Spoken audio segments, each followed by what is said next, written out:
Buenos días, hermanos y hermanas. En el inicio de nuestra programación, reciban todos el cariñoso saludo de este vuestro hermano, amigo y servidor, que una vez más vamos a tener la oportunidad, el privilegio y la responsabilidad de poder compartir con cada uno de ustedes un aspecto más de la Sagrada Escritura. Yo te invito, hermano y hermana, allá donde estés, puedas también participar de esta oración que vamos a elevar hacia el trono de la gracia antes de iniciar el desarrollo del tema, como es habitual en nosotros. Oremos.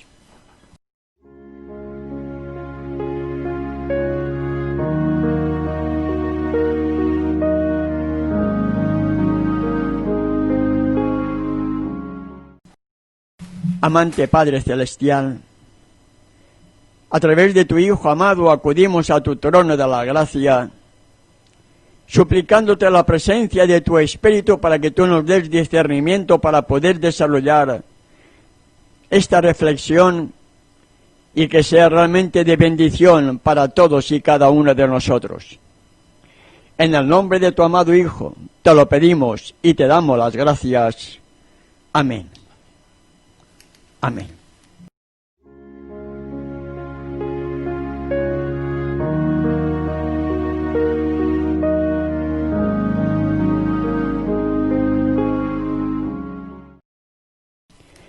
La reflexión que vamos a tener la hallamos en el Evangelio de Juan. En el Evangelio de Juan, capítulo 8. Y nos dice así la Sagrada Escritura. Y vamos a meditar en ello para que no podamos cometer errores en nuestras decisiones que podamos tener. La Sagrada Escritura me indica en este capítulo 8, verso 1 en adelante, Yahshua se fue al monte de los olivos. Verso 2.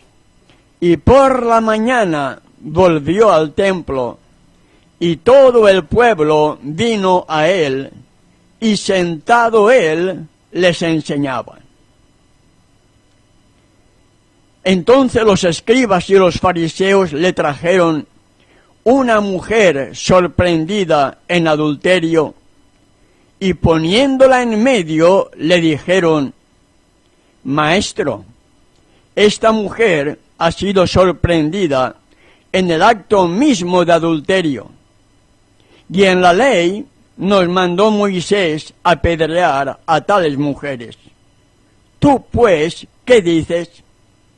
Meditemos un poquitín en esto, mis amados hermanos y hermanas. Verso 3. Los escribas y los fariseos le trajeron una mujer sorprendida en adulterio. Pregunto, ¿acaso una mujer sola puede cometer el acto de adulterio?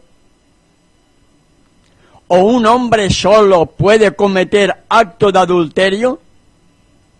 No, ¿verdad que no? Porque el adulterio es cosa de dos. ¿Me explico?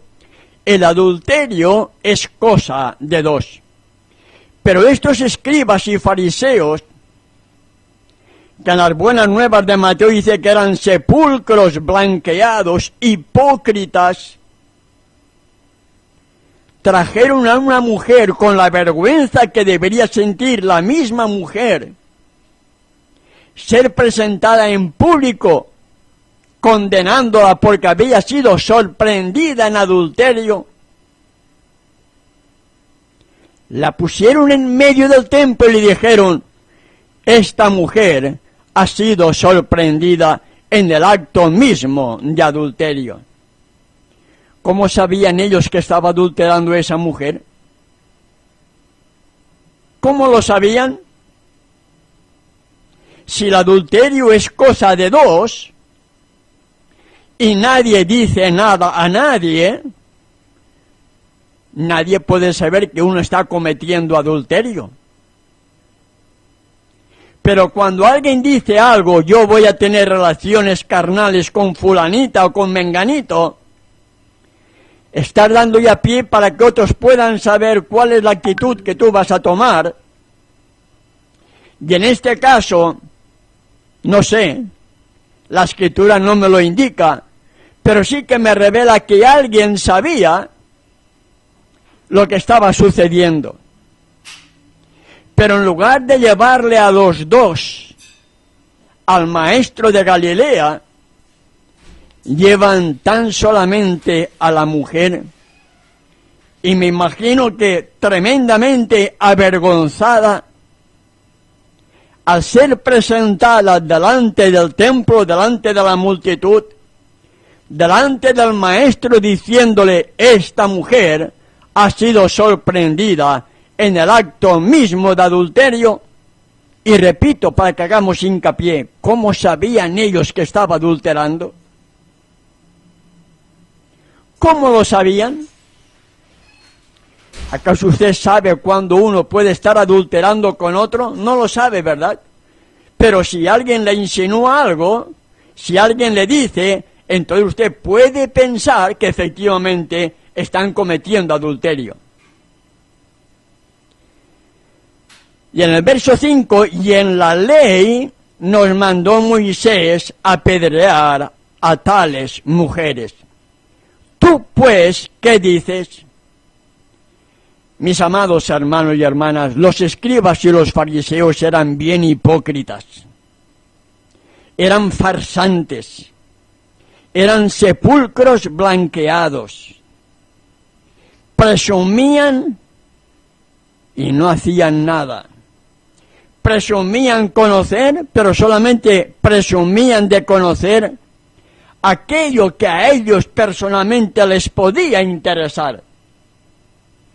Porque cuando analizamos bien la ley, en la cual ellos dicen, según la ley, nos mandó Moisés apedrear a tales mujeres, Moisés era el interlocutor entre el gran yo soy y el que soy, y el pueblo rebelde de Israel.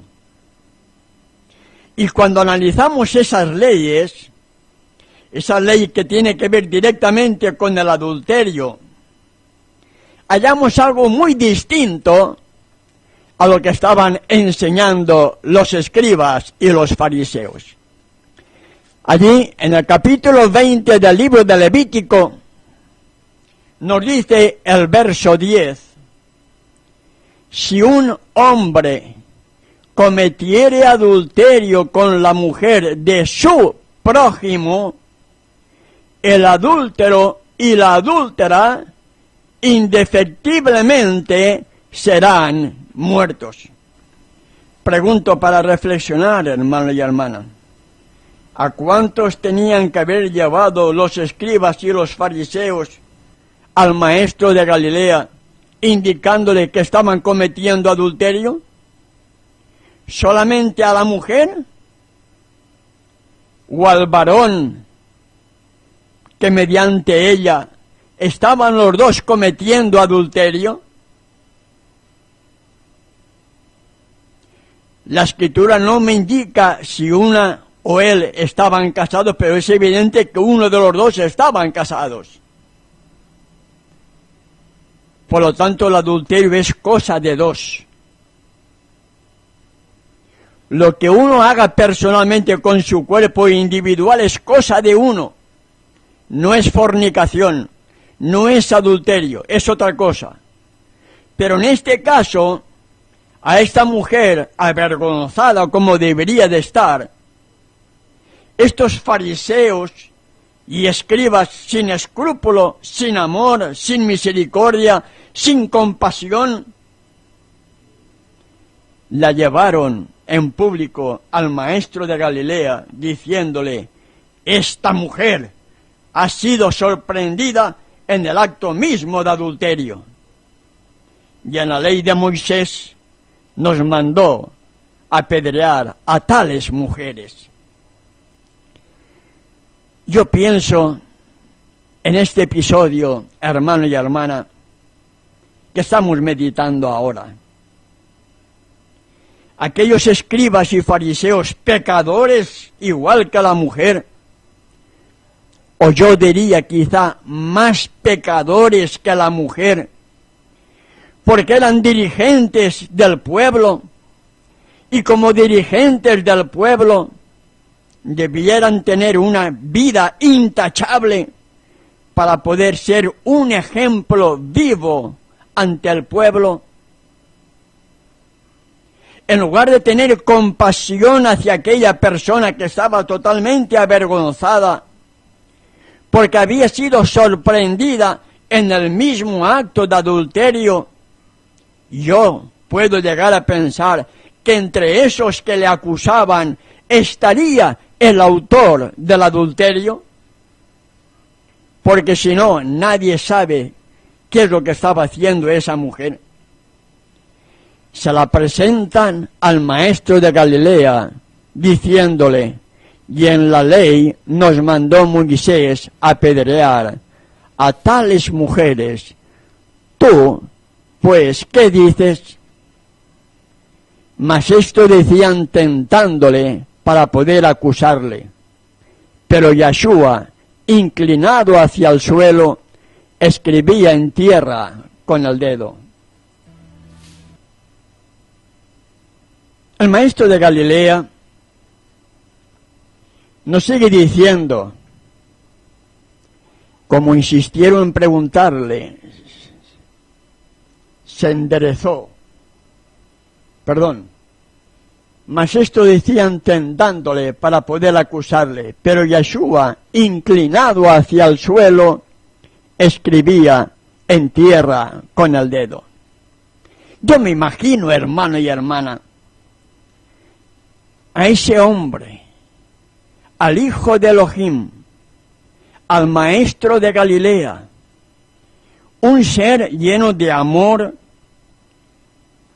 puro, compasión, piedad, misericordia, ver la actitud hipócrita de aquellos escribas y fariseos que presumían ser santos ante el pueblo. Me imagino que a ese ser sin pecado, que sentía repugnancia por el carácter egoísta, déspota, hipócrita, autoritario de los dirigentes del pueblo de Israel, nos dice la Escritura que Yeshua, inclinado hacia el suelo, escribía en tierra con el dedo. ¿Qué escribiría, hermano y hermana? Le diría: fulanito, tú eres muy guapo. Menganito, tú eres muy simpático. ¿Creen que pondría eso? Y como insistían en preguntarle, mientras él seguía escribiendo en el suelo, se enderezó y les dijo: el que de vosotros esté sin pecado, sea el primero en arrojar la piedra contra ella. Ay, mi querido hermano y hermana que me escuchas.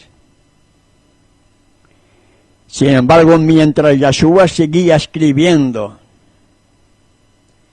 al ver los escribas y fariseos que no hacía caso a lo que ellos querían que él se decidiera por dar o no, responder o no, una orden o no contra la mujer, se enderezó, los miró y les dijo: el que de vosotros esté sin pecado, sea el primero en arrojar la piedra contra ella. Cumplió con su misión. ¿Tú quieres que yo juzgue a esa mujer? No, yo no la juzgo. Tú que dices que la has visto en adulterio, tú, si estás libre de pecado, arroja la primera piedra. Porque si no estás libre de pecado, no tienes ningún poder para juzgar o intentar poner en tela de juicio el carácter de alguien cuando tú eres un pecador más que ella. ¿Eso está diciendo el Salvador? Eso es lo que se está diciendo el Salvador. el que de vosotros esté sin pecado, si vosotros que sois los dirigentes del pueblo de Israel, estáis sin pecado, sois perfectos, sois santos, entonces, bueno, el que esté así sin pecado, sea el primero en arrojar la primera piedra contra ella. Y el maestro de Galilea se inclinó de nuevo hacia el suelo y siguió escribiendo en tierra. Yo me imagino, hermano y hermana, la paciencia del maestro de Galilea, un carácter puro, un carácter santo, un carácter donde no había pecado ni había maldad. Era un ser que todo era amor, misericordia, compasión, piedad, porque vino a salvar a las ovejas perdidas, vino a llamar a pecadores al arrepentimiento, no a justos. A pecadores al arrepentimiento vino a llamar y a salvar, no a justos como eran los escribas y fariseos. Volvió a inclinarse y siguió escribiendo en tierra. Pensemos, ¿qué estaría escribiendo? ¿Qué estaría escribiendo? Los pecados ocultos de todos ellos, y por respeto y deferencia a ellos, me imagino que no pondría el nombre del pecador que estaba cometiendo tal pecado, sino el pecado de cada uno de ellos allí expuesto. Tú cometes adulterio, tú acusas a esta mujer de cometer adulterio y tú no estás viviendo en adulterio. Tú que dices que guardas la ley, ¿no me estás persiguiendo a mí? Tú que dices esto, ¿no estás haciendo lo otro? Tú que dices que el templo debe ser santo, ¿no estás profanando el templo? Tantas cosas que el maestro de Galilea podía estar escribiendo en tierra, y no sabemos el tiempo que él tardó en escribir todo eso, pero fue obvio que ellos tuvieron que ver lo que el maestro de Galilea estaba poniendo en el suelo, lo que estaba escribiendo en tierra. Y no eran las buenas obras que ellos habían hecho, porque si analizamos bien el mensaje a los escribas y fariseos, no tiene nada de lindo, no tiene nada de bonito, al contrario, sepulcros blanqueados, hipócritas, guías ciegos. Y el maestro seguía escribiendo en tierra los pecados, posiblemente de todos aquellos que estaban cerca de él. Yo diría, los que tenían más cargo dentro de la jerarquía del pueblo de Israel, entre los escribas y fariseos que se hallaban allí en medio de él. Y seguía escribiendo. La escritura me indica en el verso 9, pero ellos, al oír esto, acusados por su conciencia, me imagino que al escuchar, el que esté libre de pecado, que arroje la primera piedra contra ella, y viendo en tierra cómo el maestro de Galilea iba delatando los pecados ocultos de ellos, acusados ellos al ver los pecados que habían escritos en el suelo, salían uno a uno, comenzando desde los más viejos hasta los postreros, y quedó solo Yahshua y la mujer que estaba en medio. Terrible historia, hermano y hermana, que me escuchas. Una mujer avergonzada en público. Una mujer que estaba esperando ser lapidada, apedreada, sentenciada a muerte. Una mujer que no entendía por qué estaba siendo allí, puesta en evidencia por haber cometido adulterio cuando el adúltero no estaba con ella. Pero era mujer. Era mujer. Era una sociedad machista. Lamentablemente todavía hoy, en pleno siglo XXI, hay machismo en algunos hombres que no tienen a su mujer como que debiera ser una igual a él. Y los dos serán una sola carne. Dos, pero uno, respetándose y amándose mutuamente. Y aquella mujer, me imagino que estaría angustiada porque pensaba que en cualquier momento iban a empezar a caer sobre ella aquellas piedras, porque ella sabía que el pecado de adulterio era condenado con la muerte, lo mismo que lo sabían los escribas y fariseos que habían traído a esta mujer para ser acusada ante aquel ser que era santo, puro, perfecto, y que no había nada de rencor ni de maldad en él. ¿Qué hubiéramos hecho nosotros en caso de él? ¿Qué habríamos hecho nosotros, hermano, si se nos presenta en nuestra congregación un caso parecido a una mujer tomada en adulterio, a un hombre tomado en adulterio, a un hombre o a una mujer que comete cual pecado? ¿Cuál hubiera sido nuestra actitud? No, hay que borrarle, hay que eliminarlo de la iglesia, hay que sacarlo fuera del campamento. Sí, la Biblia me indica que hay pecados que deben ser sacados a los culpables del campamento para mantener el campamento santo. Pero los que toman esa decisión, ¿son santos?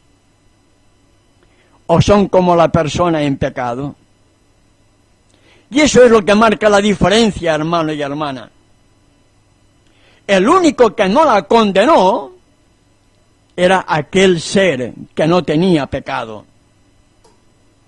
Los demás, los pecadores, ansiosos de apedrearla, ansiosos de quitarla del medio. Sin embargo, el ser sin pecado, en lugar de acusarla, fue escribiendo en tierra posiblemente los pecados de aquellos que la estaban acusando. Y comenzaron a marcharse,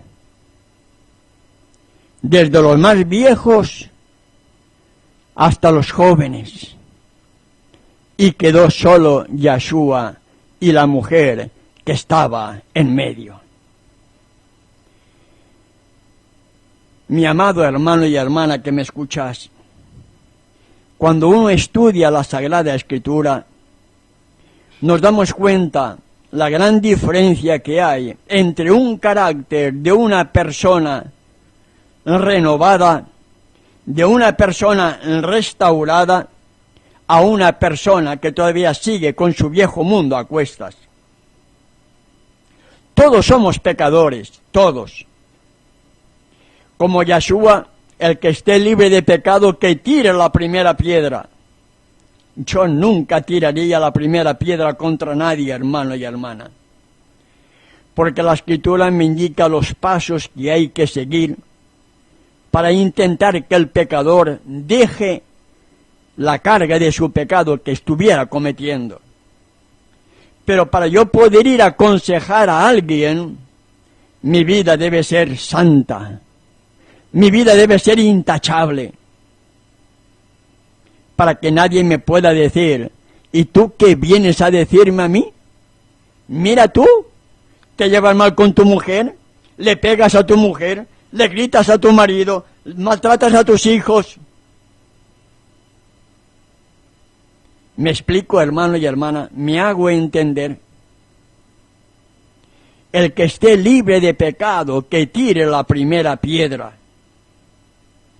Y yo, como pecador, debo ponerme el calzado de aquel hombre, de aquella mujer, para saber dónde pisa y dónde está y por qué lo ha hecho. Y eso solamente lo puede discernir alguien que tenga el carácter de Yeshua. Los escribas y los fariseos tenían el carácter de Satanás. Por eso no podían apreciarlo a él. Por eso le perseguían, le acusaban de todo. Haciendo el bien era perseguido. Hoy haces el mal y sales en televisión como una gran noticia. Haces el bien, no se entera nadie. ¿Ha cambiado algo la historia? ¿Te das cuenta? En las noticias de televisión, según dicen, yo no tengo televisión, pero según dicen, y antes cuando la tenía, aparecía solamente todo lo malo. Lo bueno, nada. Hoy me imagino que será igual o peor, ¿no? Porque la sociedad está así. Está dirigida por el príncipe de este mundo. Y ellos, como agentes del príncipe de este mundo, solamente buscaban justificar sus malos caracteres, queriendo imponer a otros lo que ellos no hacían. Y en ese episodio, en ese momento, Yeshua se encontró solo con la mujer. ¿Qué pasó después cuando él se encontró solo con la mujer? Bien, mis hermanos, meditemos en este contraste, en esta historia de esta triste mujer, avergonzada, acusada de algo, mientras a la otra parte estaba siendo prácticamente declarado como inocente, porque el adulterio es cosa de dos, y de acuerdo a esa misma ley los dos debieran de ser muertos, no tan solamente ella, los dos. Y volviendo a la historia, quedó Yeshua solo y la mujer que estaba en medio. Me imagino la mujer postrada, esperando recibir la primera piedra en sentencia de muerte sobre ella. Con esa inquietud de saber que su vida posiblemente corría peligro y el dolor que iba a sentir, porque las piedras debieran de producir dolor en el cuerpo del que la recibe. Yeshua, dice la Escritura en el verso 10, enderezándose y no viendo a nadie de todos aquellos que le acusaban, sino a la mujer le dijo, mujer, ¿dónde están los que te acusaban? ¿Dónde están toda esta gente que ha venido a mí diciéndome que te han pillado en adulterio? ¿Dónde están? ¿Qué pasó con ellos? El que esté libre de pecado, tire la primera piedra, y entonces, como pecadores no arrepentidos,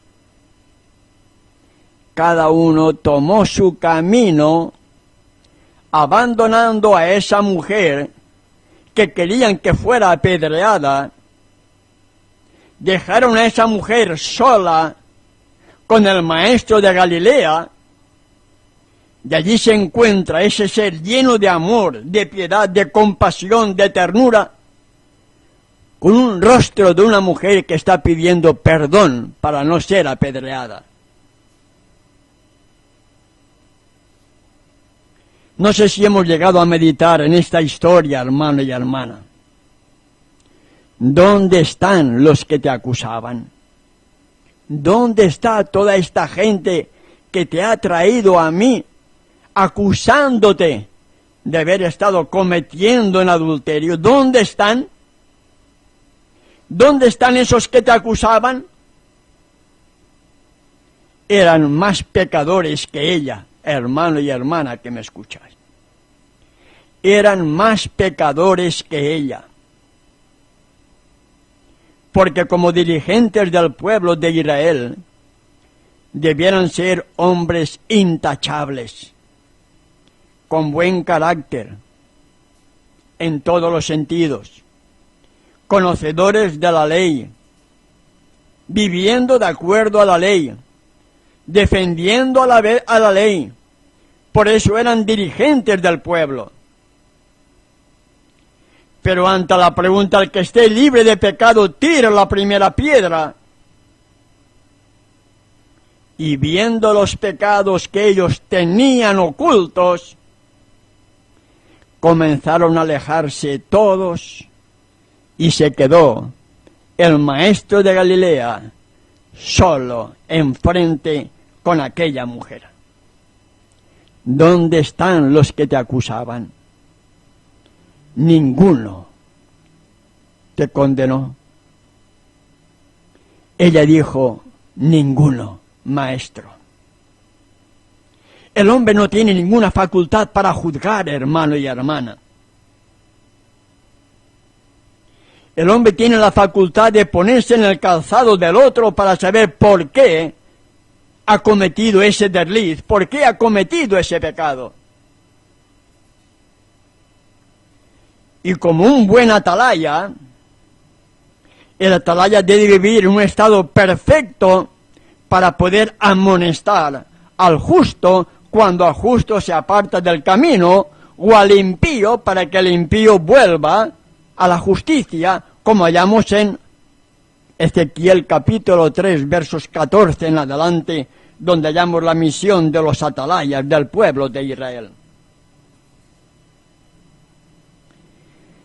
¿Cuál fue la respuesta que le dijo el maestro de Galilea? La pregunta es, ¿ninguno te condenó? ¿Ninguno te ha lanzado la primera piedra? ¿Ninguno te condenó porque no hay nadie aquí, estamos tú y yo solos?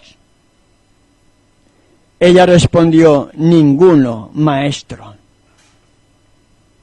Ay, mi querido hermano y hermana que me escuchas. Yo cuando medito en estas palabras, ni yo te condeno. El Hijo del Hombre no vino a condenar al pecador, hermano y hermana. El Hijo del Hombre vino a perdonar al pecador para que el pecador sienta que ha sido perdonado y agradecido le ame y deje su mal camino que estaba llevando a cabo. El Hijo del Hombre no vino a buscar a justos, a personas que no sienten necesidad de arrepentimiento o de perdón. El Hijo del Hombre vino a buscar a pecadores al arrepentimiento. Y él veía en esta mujer una pecadora arrepentida.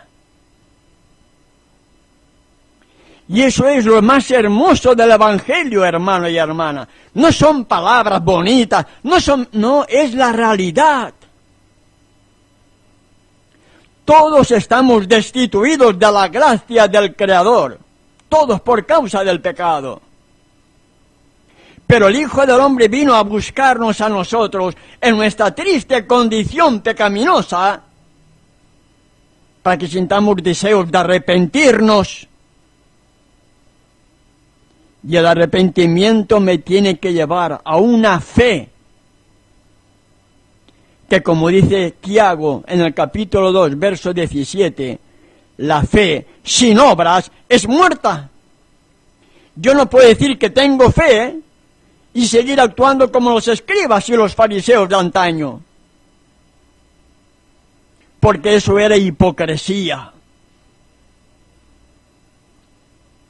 Y la mujer estaba totalmente arrepentida, porque delante de él estaba viendo a un ser que no tenía pecado. Delante de ella posiblemente estaba viendo a aquel que había oído hablar de ella. y que al haber oído hablar de él, sabía perfectamente quién era el Mesías prometido. Y sabía que estaba delante de la presencia del mismo Hijo de Elohim. Porque por eso lo despreciaban los escribas y los fariseos. Pero el pueblo le amaba, y el pueblo escuchaba sus palabras, porque eran palabras llenas de amor, y eran palabras con un gran significado, a pesar de no haber pasado por la escuela de teología de los rabinos de aquella época. ¿Dónde están los que te condenaban? Ninguno, maestro. Entonces Yeshua le dijo, ni yo te condeno. ¿Qué le dijo a continuación? Vete y no peques más. Qué hermosas palabras. Vete y no peques más. Esa es la solución, hermano, para salir de nuestra triste condición. Porque como dije anteriormente, en Mateo capítulo 9, verso 13, podemos leer lo siguiente. Id pues y aprended lo que significa misericordia quiero y no sacrificio, porque no he venido a llamar a justos, sino a pecadores al arrepentimiento. Esa mujer era una pecadora. ¿Quién era? Alguna historia que he leído dicen que fue María Magdalena. Si fuera verdad que fue ella, ya sabemos posteriormente quién y cómo actuó María Magdalena. Creo que debemos conocer si fue realmente ella, qué es lo que hizo María Magdalena, si realmente fue ella. Si no lo fue, es igual. Pero la Escritura me indica que el Hijo del Hombre no ha venido a llamar a justos, sino a pecadores al arrepentimiento. Esa mujer era una pecadora que con el acto mismo de Yeshua estaba suplicando perdón para no ser lapidada, apedreada. Y cuando ella pensaba que el mismo Yeshua podía condenarle a muerte apedreándola, escuchó, ni yo te condeno, vete y no peques más. Esa es la condición, hermano y hermana, para poder tener esa paz que tuvo esa mujer sorprendida en adulterio, y que cuando pensaba que su vida iba a terminar lapidada, apedreada, escucha las palabras, ni yo te condeno, vete y no peques más. Bien, hermanos, está llegando ya la hora de nuestra despedida y voy a tener la oración y posiblemente después lea un mensaje que he recibido que creo que vale la pena también comentarlo. Oremos.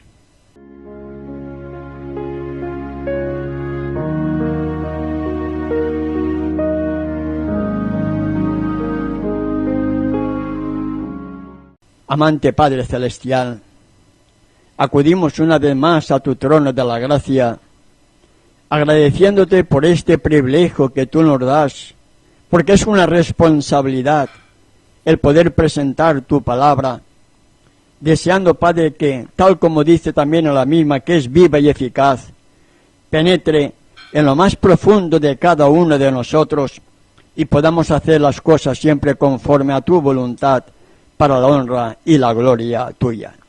Gracias por la audiencia que hay entre nosotros, porque todo es gracias a ti, Padre Celestial. En el nombre de tu amado Hijo, te lo pedimos y te damos las gracias. Amén. Amén.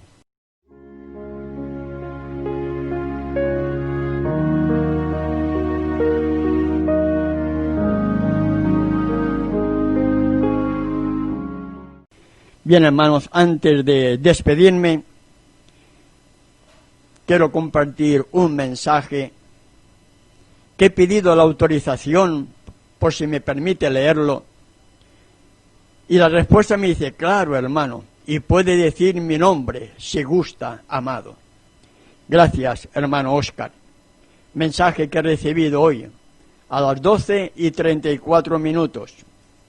Dios le bendiga, hermano. Es la primera vez que le escribo. Hace un mes que lo empecé a escuchar y ha sido de gran bendición. Dios lo guarde y lo guíe. Bendiciones, quien escribe, un hermano en Cristo llamado Óscar. Gracias, hermano Óscar, porque mensajes como el suyo son pocos realmente los que se reciben, y eso también es un estímulo para seguir adelante compartiendo la palabra que es viva y eficaz. Muchas gracias, hermano Óscar. Un fuerte abrazo en la distancia y espero que algún día podamos tener la oportunidad de conocernos en forma personal. Llega ya, hermano y hermana. Muchas gracias también a todos aquellos que están en nuestra sintonía. Sé que hay algunos que tienen miedo, temor a darse a conocer. Es lógico, yo lo entiendo porque no nos conocemos. Pero la Escritura me dice que solamente los valientes arrebatarán el reino de los cielos. Y hay que ser valientes, hermano y hermana, para estar y apoyar o enfrentar lo que sea. Les recuerdo, esta noche, a partir de las 7, tendremos de nuevo otro encuentro con ustedes. Esta noche a las 7 tiene usted una cita con nosotros si usted ve que el mensaje es de bendición para su vida. Tengan un feliz resto de día y hasta dentro de unas horas, si nuestro Padre Celestial así nos lo permite. Hasta entonces.